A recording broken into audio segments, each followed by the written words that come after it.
వేదిక ఉన్న పెద్దలకి, ఈ సభకు వచ్చిన పెద్దలకి అందరికీ కూడా నా యొక్క నమస్కారాలండి. ముందుగా అందరూ హిందూ ధర్మం గురించి చెప్పారు, హిందూ మతం గురించి చెప్పారు. హిందూ మతం అనే బదులు అంటే మతం అనడంలో మనకి ఏంటంటే అది ఒక మతం కింద ఉంటుంది. మనది అసలు చెప్పాలంటే హిందూ మతం కాదండి, హిందూ ధర్మం. మనది హిందూ ధర్మం, హిందూ మతం కాదండి. మనం అంతా హిందువులు. నువ్వు కోప అవ్వచ్చు, రెడ్డి అవ్వచ్చు, కమ్మ అవ్వచ్చు, లేదా మానవ అవ్వచ్చు, ఏదైనా గడప లోపలే కులం. మీ ఇంట్లో పూజ చేసుకో, నీకు నచ్చిన శివుడు పూజించు, నువ్వు విష్ణువుని పూజించు, నేను కుక్కను పూజిస్తాను, పూజించుకో. మనం ఇక్కడ ఇలాంటి సభలకు వచ్చినప్పుడు కులాల గురించి అసలు వెతకూడదండి. నా ఉద్దేశం నేను చెప్తున్నానండి, ఒక హిందూ ధర్మానికి ముందు ఐక్యత కావాలంటే నువ్వు ఇంట్లో ఉన్నావు, నీ ఇష్టం వచ్చిన దేవుడు పూజించుకో. నువ్వు కోప కింద ఉన్న ఇంట్లో, నేను ఒంటరి కింద ఉంటాను. ఏదో కులం, గడప లోపలే కులం, గడప దాటితే హిందువులు. గడప లోపలే కులం, గడప దాటితే హిందువులు. ఇది ముందు మనం ఇలాంటి మీటింగ్కి వచ్చినప్పుడు ఈ యొక్క స్లోగన్ అందరికీ వంట పెడితే ఈ మనం పెట్టిన మీటింగ్లో కూడా సక్సెస్ అవుతాయండి. ఎందుకంటే నేను కోపని, నేను కమ్మనంటే మెయిన్ మనకు వచ్చేదంతా విడిపోవడం వస్తుందండి. హిందువులు ఐక్యత లేకుండా కారణం ఏంటంటే విడిపోవడం వస్తుందండి. మీరు ఎక్కడంటే చూడండి, ఎన్ని సంఘాలు పెట్టినా విడిపోవడానికి కారణం.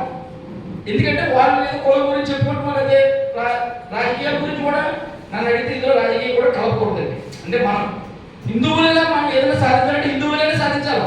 అవసరం వచ్చినప్పుడు వాళ్ళు అవకాశం తీసుకోవాలి తప్ప చంద్రబాబు నాయుడు టైంలోని హిందువుల మీద దాడులు జరిగి ఇలా వైఎస్ జగన్మోహన్ రెడ్డి కాలంలోని ఎన్ని గుళ్ళు పాడి ఉంటారో మనకే తెలవు, ఎన్ని గుళ్ళు పాడి ఉంటారో మనకే తెలవు. అంటే ఇప్పుడు నా సోదరుడు ఎవరైనాక చంద్రబాబు నాయుడు టైంలో అరెస్ట్ చేయాలని మనకు అవరయ్య గారు చెప్తే ఆయన ఎక్స్పెక్ట్ అయ్యాడండి. అంటే నేను చెప్పేది ఏంటంటే ప్రతి రాజకీయ నాయకుడు కూడా వాళ్ళ అవకాశం గురించి వాడుకుంటారు. అర్థమవుతుందండి. మన హిందువులో ఉన్నటువంటి మన ధర్మం గురించి పాటుపడాలి. మనకి రాజకీయంతో పని లేదు. నేను బీజేపీ, నువ్వు తెలుగుదేశం అందరూ ఉన్నాడు, మీ పార్టీలు మీరు వాడుకోవడం తప్పలేదు. కానీ పార్టీల విషయం ఇలాంటి మీటింగ్లో చెప్పొద్దండి. దానివల్ల ఏంటంటే మళ్ళీ మనకి విభేదాలు వచ్చేస్తాయి. ఇప్పుడు ఫర్ ఎగ్జాంపుల్ అలా మాట్లాడడం వల్ల అంటే వాళ్ళ మీద యాంటీ వ్యతిరేకత ప్రారంభమవుతుంటుంది. అందువల్ల అంటే హిందువులుగా మనం ఏదో కార్యక్రమాలు సాధించాలంటే ఒక స్లోగన్, మనం హిందువులం, గడప లోపలే కులం, గడప దాటితే హిందువులు. ఇలా మీటింగ్ వచ్చాం, అందరూ హిందువులు వచ్చాం, హిందువులుగానే ఉందాం. అంటే రాజకీయాలు సాధించాలని గౌరయ్య గారు ఇప్పుడు చెప్పారు. అంటే మన మీటింగ్ పెట్టడానికి కూడా కారణం ఆయన చెప్పారు. ఎలాగంటే ఒక చర్చిలో వెళ్తే ఒక ఎమ్మెల్యే గారు ఎక్కడికి వస్తున్నారు, ఆ సమస్య పరిష్కారం అవుతుందంటే వాళ్ళకి ఒకటి చెప్తారండి చర్చిలో పాస్టర్, నువ్వు ఆదివారం ఎంత పని ఉన్నా సరే నువ్వు చర్చికి రావాలా, అలాగైతే చర్చికి రాగలవా అని ముందు ప్రమాణం తీసుకుంటాడు. మీరు ఎవరో మళ్ళీ మీటింగ్ వెళ్తే మీరు అందరూ రాగలరని ఆదివారం ఎక్కడితే ఇంకో 10% కూడా రారండి. ఎందుకు రారు? మన వీక్ మైండ్స్, మన మైండ్ని అంటే అలాగా మనం అలా చేయలేము. అంటే మనం అబద్ధాలు చెప్పలేము. వాళ్ళు చెప్పిన అబద్ధాలే కాబట్టి వాళ్ళు అలా ఫస్ట్ నుంచి వాళ్ళు అలాగా నువ్వు నీ పిల్లల్ని తీసుకెళ్తామంటే చర్చికి పాస్టర్ ఏం చెప్తుంది అలాగే ఫస్ట్ నుంచి చెప్తాడు, నువ్వు ఆదివారం చర్చికి రావాలా, నీది దశమభాగం చర్చి ఉండిలో వేయాలి, ఎత్తైన ప్రభు నేను కరుణించాడంటాడు. నీకు 10,000 వచ్చిందంటే 1,000 రూపాయలు పాస్టర్ గారికి ఇచ్చారు శాలరీ. మళ్ళీ డిగ్రీస్ రావడం చూడుకున్నాను. అదేంటంటే వాళ్ళు ఫస్ట్ నుంచి అలాగా డొనేట్ చేసి అలాగా వాళ్ళని చేస్తారు కాబట్టి వాళ్ళు చేయగలరు, మనం చేయలేమండి.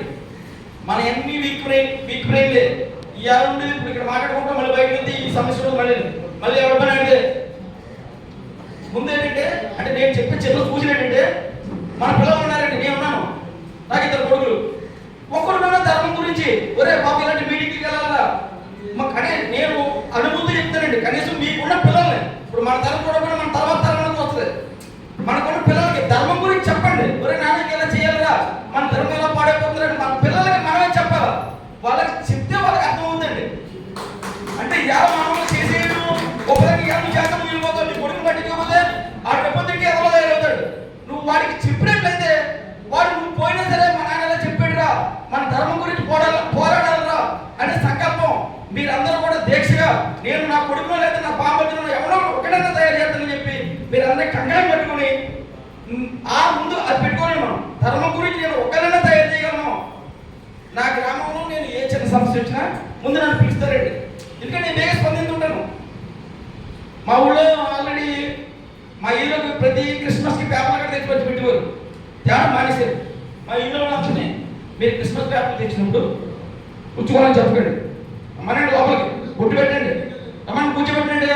వాళ్ళు మళ్ళీ మరుసటి రోజు రావడం మానేశారు పేపర్ పెట్టుకుని. అంటే మనం ఒక సంకల్పం పెట్టుకున్నామంటే ఆ సంకల్పాన్ని నెరవేర్చగలగాల. ఇప్పుడు మీరు అందరూ చక్కగా మీటింగ్ వచ్చారు, 50 మంది వచ్చారు. మీరు ఒక్కరి హిందువు గురించి మీ పిల్లలకు లేదు మీ పాపతులకు ఎవరికో చెప్పి వాళ్ళ తయారు మీటింగ్ తీసుకురావాలండి. వాళ్ళకి తీసుకురాగలిగితే వాళ్ళకు కూడా ఈ యొక్క భావనలు ఉంటాయి. ఎందుకంటే నేను చెప్పనండి తర్వాత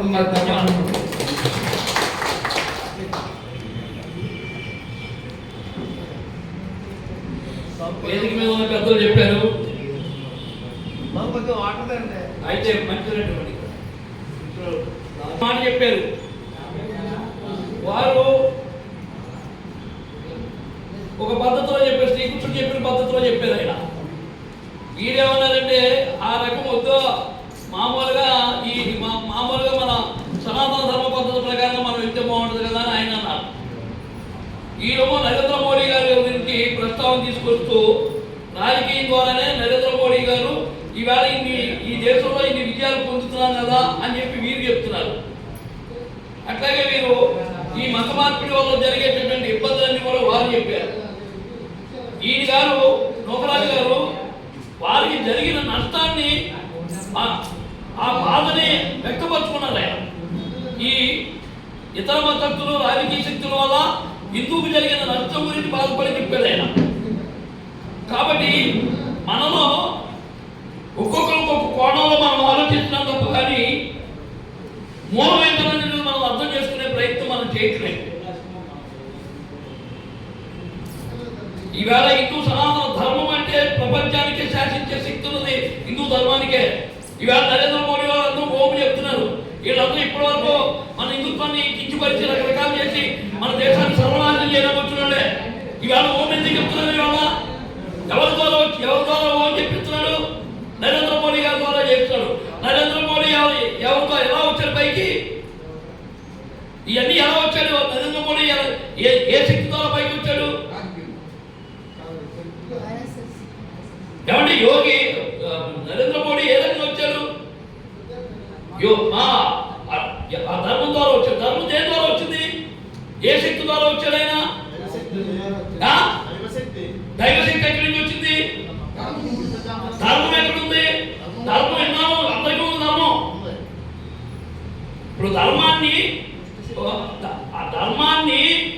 ఇప్పుడున్న పరిస్థితుల్లో ఎలా అనునయించుకున్నారు? ఇది మన ప్రశ్న. ఇక్కడ ధర్మం అందరి దగ్గర ఉందండి. ఆయన ఎలా అన్నాడు? రాజకీయం ద్వారా ఆయన ధర్మాన్ని పట్టుకుని రాజకీయంగా ముందుకు వచ్చాడు కాబట్టి ఇవి చేయగలుగుతున్నారని చెప్తున్నాడు ఆయన. ఇప్పుడు రాజకీయం మనకు వద్దని చెప్పి మీరు చెప్తున్నారు. రాజకీయం లేకపోతే నరేంద్ర మోడీ 500 సంవత్సరాల క్రితం నుంచి మూతపడినటువంటి అయోధ్య రామ మందిరాన్ని రాజకీయ శక్తి ద్వారా కోట్లు గీట్లన్నీ కూడా పక్కకు పంపించేశాడు. ఏంటంటే దీని అర్థం ఏంటి? చట్టాలన్నీ కూడా బలవంతులకు ఉపయోగపడుతుంది తప్ప బలహీనులకు ఉపయోగపడవని చెప్పింది రాజకీయ శక్తి ద్వారా. రాజకీయ శక్తి ఎక్కడి నుంచి వచ్చింది? ప్రజల ద్వారా వచ్చింది. ప్రజలు ఏ రకంగా శక్తిని ప్రకటించారు? ఓటు ద్వారా ప్రకటించారు. ప్రకటించే రాజకీయ శక్తి వచ్చింది కాబట్టి యావత్తు భారతదేశాన్ని ఒక స్థాయికి తీసుకెళ్తూ వచ్చింది. కానీ చివరికి వస్తే తెలుగు రాష్ట్రాలు మాత్రం వెనకబడి ఎడుతున్నాయి. 23 రాష్ట్రాలలో హిందూ ధర్మం కోసం పనిచేస్తున్నటువంటి సీఎం ఉన్నారు. కానీ తెలుగు రాష్ట్రాలలో హిందుత్వాన్ని రక్షించేటటువంటి నాయకులు లేరు, ఇక్కడ సీఎం లేరు. ఈ సీఎం లేని కారణంగానే ఇన్ని ఇబ్బందులు వస్తున్నాయి. ఈవేళ పిఎంలు 100 మంది వచ్చారు. నరేంద్ర మోడీ వచ్చాకనే ప్రపంచాన్ని శాసించగలిగే స్థితికి వెళ్ళారు. ఇది రాజకీయం కాదంటే ఏమంటే ప్రశాంతంగా ఉన్నప్పుడు ఇవాళ ఒక అడవిలోకి వెళ్ళి ఒక యజ్ఞం హోమం చేసుకుంటే మోక్ష ప్రాప్తి కోసం వెళ్ళినటువంటి వాళ్ళు ఈ రాక్షసుల యొక్క అకృత్యాలకి తట్టుకోలేక విశ్వామిత్రుడు ఏం చేశాడు? ధర్మ రక్షణ కోసం